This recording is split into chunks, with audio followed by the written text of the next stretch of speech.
دیدی آخر شب رفت اون که میگفت تنهات نمیذارم، رفت از پیشم با اینکه میدونست خیلی دوستش دارم. غم چشمامو ندید و رفت تا حالا منتظرش من هر شب و بیدارم. تنها موندم آخه هیچ کسی رو به جز اون که نداشتم. نمیدونستم واسش فرقی نداشت که باشم یا نباشم. بیخبر رفت و واسم راهی نذاشت به جز این که بشینم و منتظرش باشم. اون میرفت و نمیخواست با یه حرفای دلم بشینه. نمیذاشتم که چشای خیسم و حتی یه لحظه ببینه. هیچ حرفی رو نتونستم که بهش بگم و همه حرفامو توی این سینه. توی این دنیا یکی نیست که حال دل من رو بپرسه. تازه میفهمم که هرچی بد گفتن از این عشق درسته.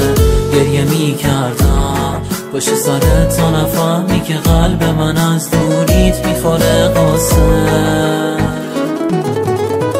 بغضه تو گلوم سنگین شده از بس مونده تو سینم. توی آینه همش چشمای قشنگش رو اینجا میبینم. دیگه هیچی نمون به جز تنهایی و شب و کاشکی بدونه داغون و غمگینم. این خونم بدونه دلم تنگ شده باز و زخم زبوناش.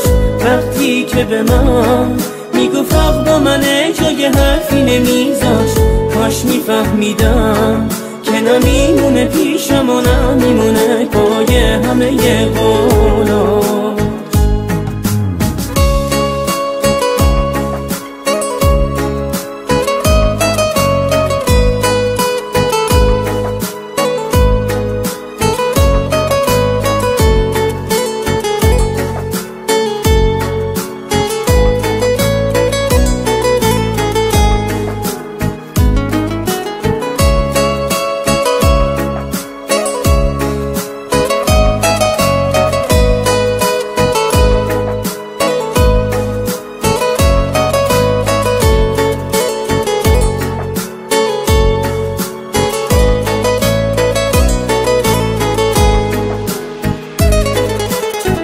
بغضه تو گلوم سنگین شده از بس مونده تو سینم.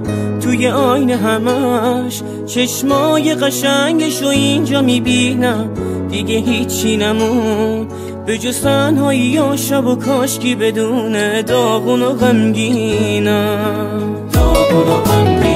تنها موندم آخه هیچ کسی رو به جز اون که نداشتم. نمیدونستم واسش فرقی نداشت که باشم یا نباشم.